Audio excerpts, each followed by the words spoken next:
네, 7월 28일 월요일 기도로 돕는 그 사랑 매일 묵상. 매주 월요일은 팀 켈러의 기도를 통해서 기도의 원리를 살펴보고 있습니다. 오늘은 파트 세 번째죠. 기도를 배우다라는 그런 파트에서 어거스틴과 루터 기도를 말하다라는 파트입니다. 그래서 지금 기도를 배운다 할 때 그전에는 이제 understanding prayer, 기도를 이해하는 거죠. 기도가 무엇인지를 알려줬다면 어떻게 기도하는지를 실제적으로 가르쳐 줍니다. 그러니까 어거스틴과 루터와 칼뱅이라는 그 기독교의 대가들을 통해서 그들의 기도에 관한 문서를 가지고 기도를 배우는 거죠. 그 레터스 온 플레이어 하면 어거스틴이 그런 누군가와 편지를 통해서 기도를 가르쳐 줬던 그 문서를 통해서 기도를 알려주고 있습니다. 지금 기도에 대해서 이제 기도란 하나님이 시작하신 대화를 계속 이어나가는 것이고, 그래서 인카운팅, 하나님을 경험하는 것인데, 그러니까 전능하신 하나님께 우리가 기도할 수 있는 특권을 얻었는데 그럼 어떻게 기도를 해야 될까 해서 어거스틴, 루터, 이제 칼빈이라고 그러죠. 칼뱅을 통해서 살펴보려고 합니다. 그러니까 첫 번째가, 그러니까 성숙한 기도 생활을 위한 어거스틴의 편지라는 어거스틴의 편지에 대한 글인데, 이 로마의 귀족 여성 중에 아나키아 페르토니오 프로바라는 그런 여성이 있었어요. 귀족 여성인데 이 사람이 인제 어거스틴과 인제 그 서신을 주고받을 만큼 분별력이 있는 그런 인물이었는데, 어거스틴이 아나키아에게 두 통의 편지를 썼습니다. 근데 그게 기도의 주제를 다루고 있는 그런 글이거든요. 이 아나키아가 이제 "기도를 어떻게 해야 될지 모른다." 이렇게 편지를 보냈더니 어거스틴이 답장으로 "실제적으로 이렇게 기도하라."라는 글로 보낸 것 중에 오늘 한 편을 같이 좀 보려고 합니다. 그러니까 어거스틴은 무엇을 어떻게 기도해야 할까를 생각하기 전에 먼저 어떤 부류의 인간이 되느냐가 중요하다는 것을 첫 번째 원리로 세웁니다. 첫 번째가 돼 버렸네. 그 첫 번째 원리, 기도를 어떻게 하는가 보다 전제돼야 되는 것이 내가 어떤 종류의 인간인가, 기도 전에 품어야 될 마음이 있다는 거죠.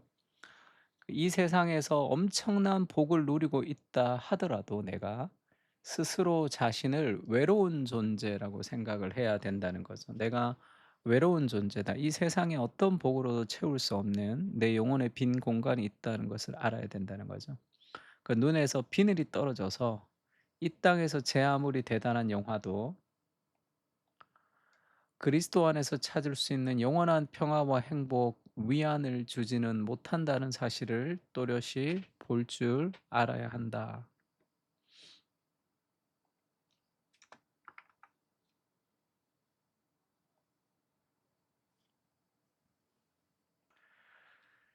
그런 시각이 확립되지 않으면 그릇된 방향으로 기도가 흘러갈 수 있다. 그러니까 내가 어 세상의 그 어떤 것도 나에게 만족을 주지 못하고 '나는 외로운 존재다.'라는 사실을 기억해야지 기도의 방향이 제대로 갈 수 있다는 거예요. 그렇지 않으면 세 번째나 네 번째로 사랑해야 할 것들이 으뜸가는 자리를 차지하고 있지는 않은가.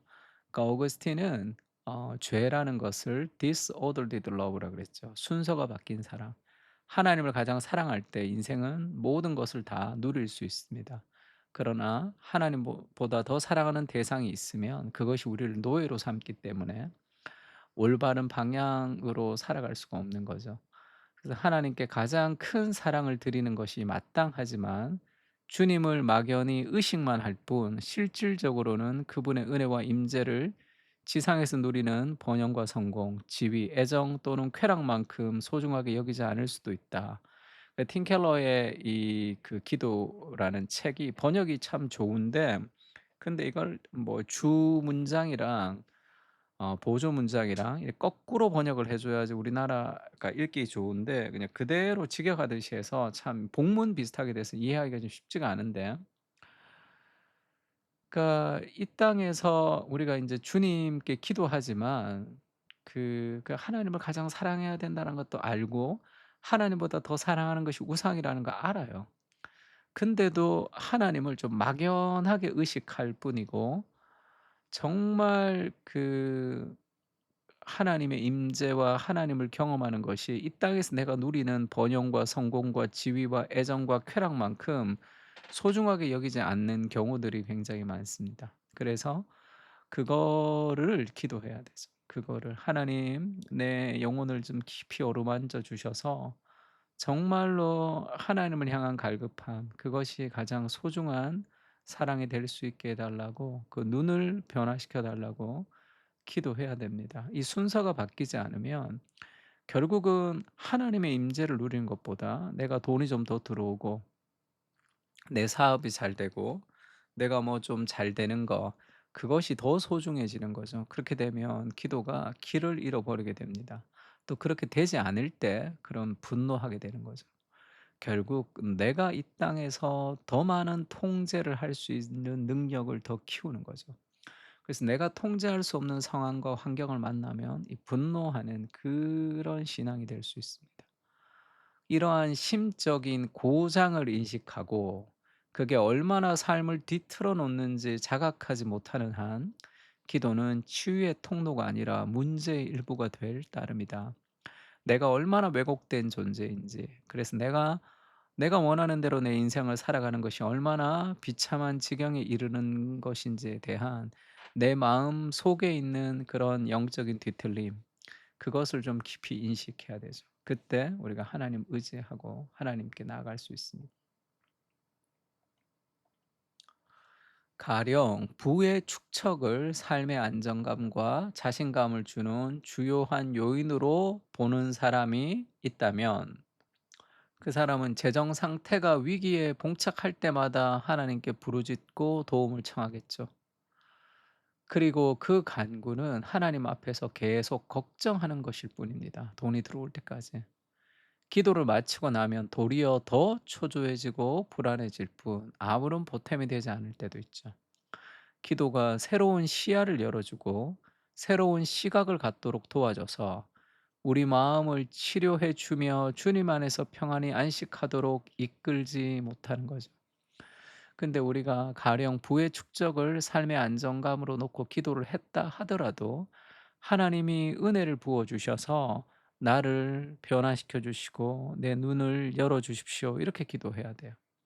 그래서 우리가 욕심을 가지고 기도하더라도 출발은 기도의 끝은 하나님의 임재로 인한 기쁨과 감사로 끝이 나야 됩니다. 마음의 특성을 정확히 파악하고 내가 그리스도와 동떨어진 황폐한 상태임을 받아들이면 그때 비로소 기도를 시작할 수 있다. 그렇게 얘기하는 거죠. 내가 하나님과 동떨어져서 하나님 없이는 내가 인생을 살 수 없다라는 그런 연약한 마음을 가질 때 기도가 시작이 됩니다. 우리가 기도하지 않고 산다는 것은 바쁘기 때문이 아니에요. 그것은 내 힘으로 살 수 있다라는 교만 때문이라고 얘기했습니다. 내가 여러분에게 이렇게 얘기를 하면 어떤 생각이 좀 들겠습니까? 내가 설교 준비를 하기가 너무 바빠서, 그리고 내가 교회에서 신방하고 사람들을 만나고 성경 공부하고 하는 그것이 너무 바빠서, 목회가 너무 바빠서 기도할 시간이 없습니다. 내가 그렇게 얘기하면 여러분들 좀 어떻게 생각이 듭니까? 좀 '말이 안 된다.' 그런 생각이 들죠. 목회가 너무 바빠서 기도를 안 하다니, 설교 준비가 너무 바빠서 기도를 안 하다니, 그러면 그것이 이제 '하나님께 드리는 것이 아니지 않는가. 그냥 단순한 직업으로 끝나지 않는가.' 그렇게 생각하지 않겠습니까? 네, 똑같습니다. 그러니까 목회는 더 거룩하고 여러분의 직업은 덜 거룩한 게 아니잖아요. 다 같은 성직이죠.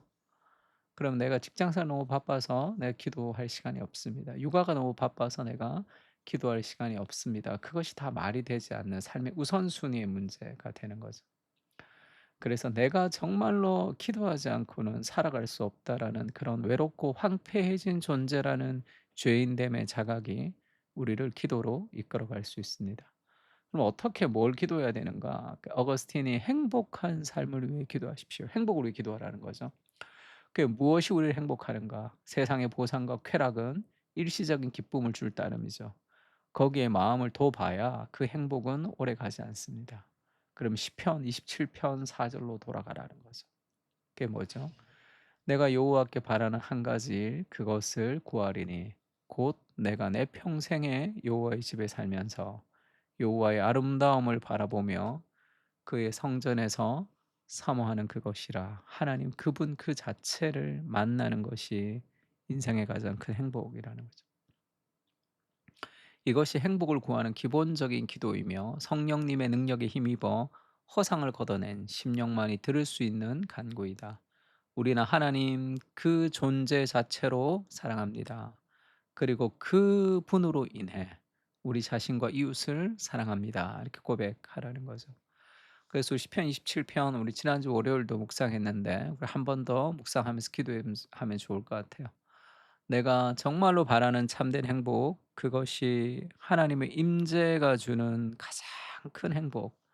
정말로 그렇습니까, 하나님? 그러면 그 행복을 내가 누릴 수 있게 해 달라고 하나님 말씀을 묵상하며 기도할 때 진정한 그 참된 만족을 그 하나님께서 우리에게 부어 주시도록 시편 27편을 읽으면서 이 말씀이 역사해서 내 가운데 내 마음을 적셔 달라고 그렇게 한번 같이 시편을 가지고 기도했으면 좋겠습니다. 다 같이 기도하겠습니다.